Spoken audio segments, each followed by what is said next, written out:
Hello, vinyl community. I hope everybody's doing well. Cheers to you. Just some nice cold water. All right. So, I was pleased to add these records to my collection. They're all by the same band, 3 records.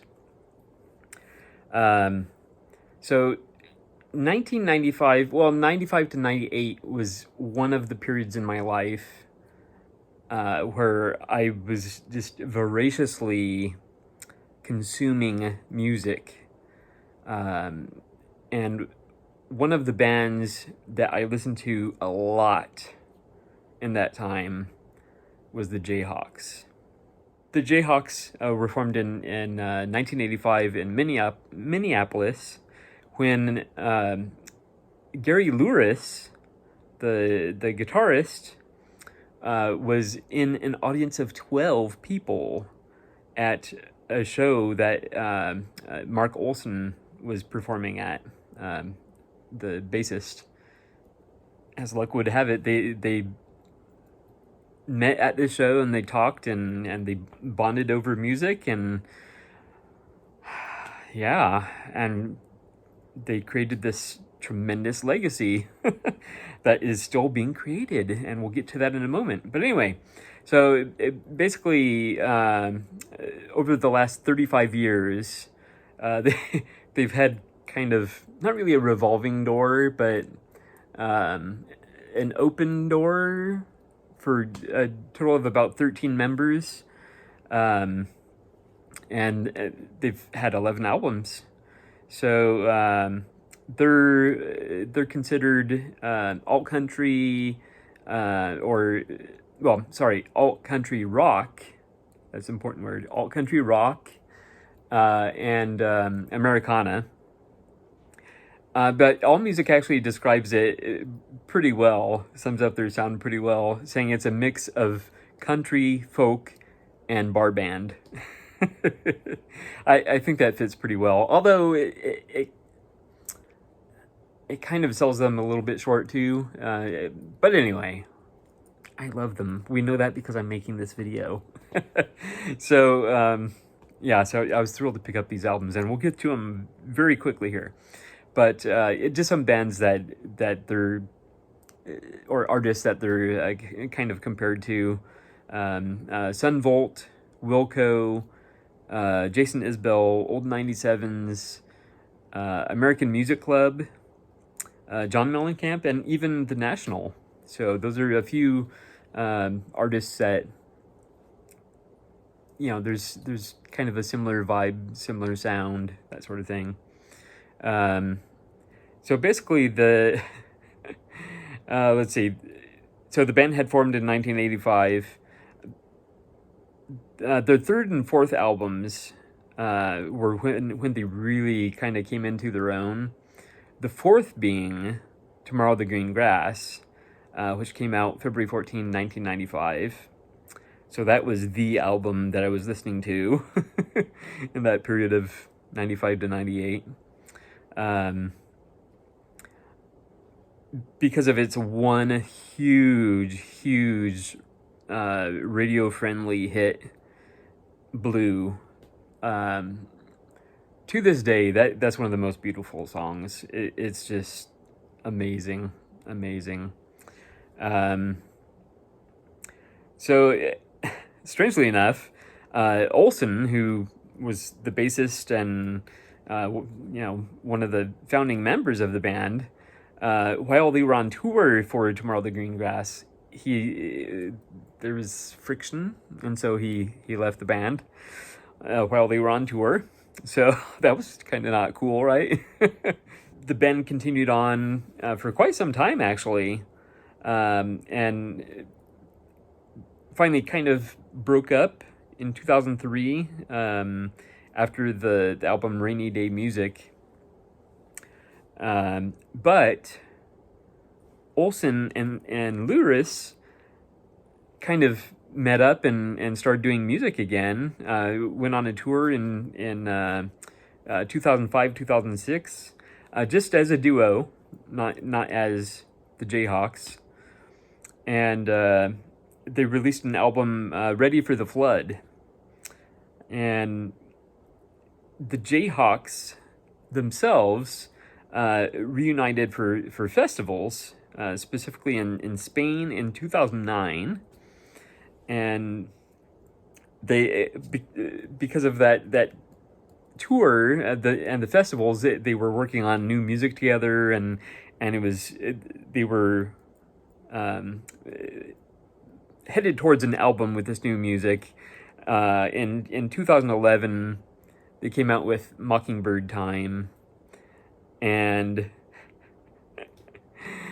while on tour promoting the album, Olsen left again. So, and the band has continued without him since then. I don't think since then he's rejoined.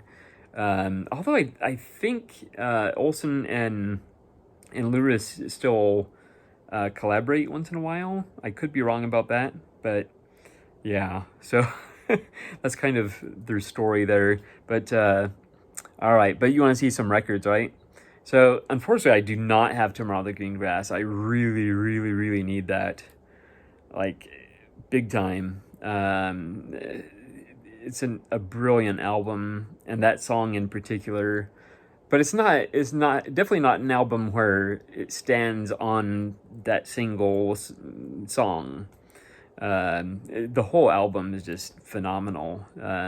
Yeah, that one probably falls more into my top 20 albums of all time, or at least very close to that. But so going back quite a while now, Matt Hayes and I, I just assume you know who Matt is, but Matt Hayes and I met up for lunch and a dig at Barnes & Noble. And this was going back, I don't even remember how long now. But we were digging through the records, and I happened to find a small section that still had the 50% off stickers on it, even though that sale was not going on anymore. That was the one that was from early in the year. I want to say January. And but I found a small pocket of ones that still had the sticker on it. So I know, having worked retail, I know that, if it has that sticker on it, you have to honor it. The customer is always right. So I was so excited and picked up 2 records by the Jayhawks at 50% off, and then we'll get to the third in a little bit. But the first one is Paging Mr. Proust.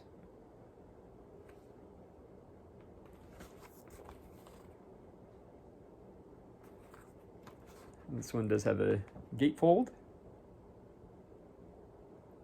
So this was their 9th album from 2016. One thing I have to say about the Jayhawks,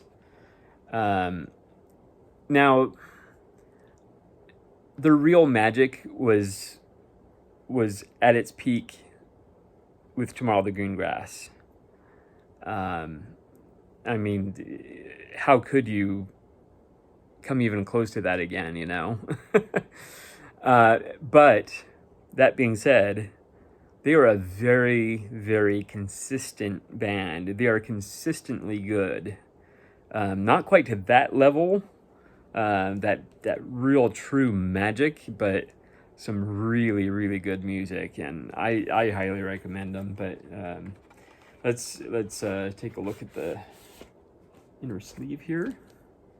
Lyrics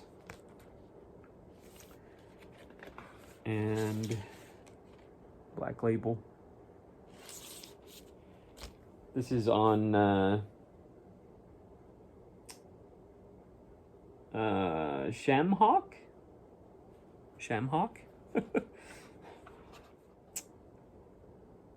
Honestly, I couldn't even pick out songs on here.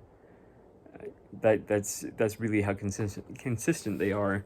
When I get to talking about the third record I have here, I'll get a little more in depth about the music. All right, so the next one, and this one I left the shrink on so you see the 50% off. Woohoo! And this is a We Are vinyl. So this is 2018's Back Roads and Abandoned Motels. I think I like this one a little bit better than Paging Mr. Proust. The opening track, Come Crying to Me, very, very good. But again, they're a very, very consistent band. So, and this one, in a moment, you have the liner notes, lyrics, and this one is actually on transparent kind of orange, like a light orange. And it has 2 different colored labels. Yeah. Again, a very, very good listen. Nowhere near Tomorrow the Green Grass. But this, I pre-ordered. This is the 3rd one now. So that one was their 10th album from 2018. Their 11th and most current album was just released July 10, 2020. So, yeah. when I saw this available, I pre-ordered it immediately. I did get it, I'm pretty sure on the 10th. Yeah, so this is Xoxo. Very recent album. I kind of like the cover here because she's sitting there on the floor with the records. And this...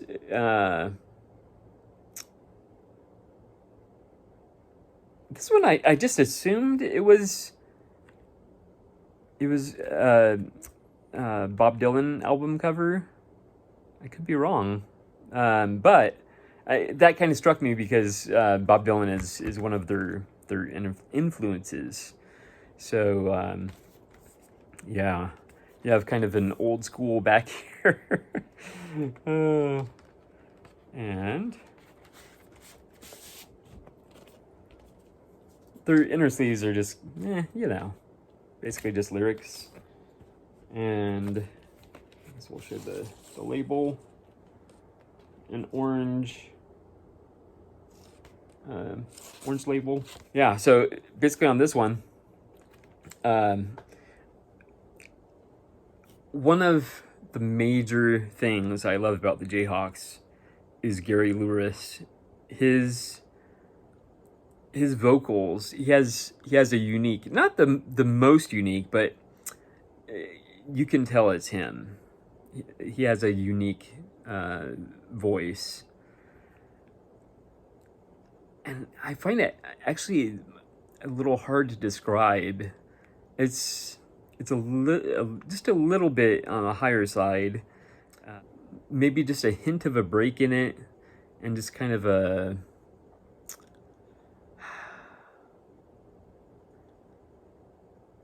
I don't know, just a nice tone.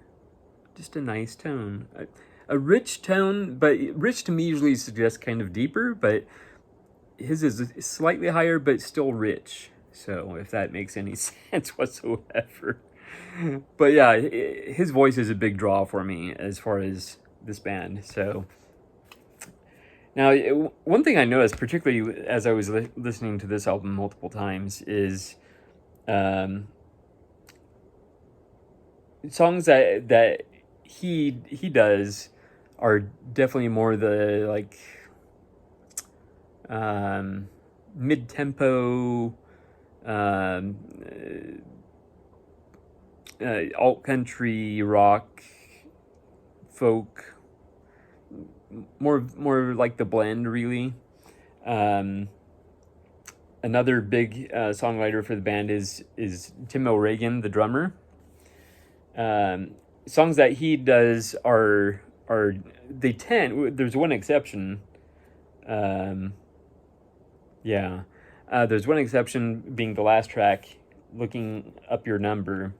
Other than that one, the songs he does tend to be a little more rockin', definitely leaning more towards the kind of bar band sound. And then on keyboards we have Karen Grotberg, and she does vocals as well. She sounds really great with Gary Lewis. And the ones she pens tend to be more ballady, which is good. But those I wouldn't say those are my favorite tracks, but they're all good. Do not get me wrong. I definitely have a preference for Gary Lewis's songs, though. You know what? On AllMusic, they had a very, very long list of bands that sounded like the Jayhawks, or vice versa. And it struck me just now, as I'm filming this, that I would even throw World Party in there. So if you're familiar with World Party, yeah. Even his voice, just a little bit. I could be stretching things here with my wild imagination, but nevertheless, I did not intend for this video to go on this long, but I highly recommend this. This is, now, AllMusic has them all rated the same, 3.5 stars for these three. And it has, for Tomorrow the Green Grass, they had 4.5 stars. I would actually put this one at probably 4 stars. Yeah, I think it's just slightly better. Maybe a few more hooks in it. But anyway, again, I don't want this video to go on too long, but I was excited to show you my Jayhawks collection. And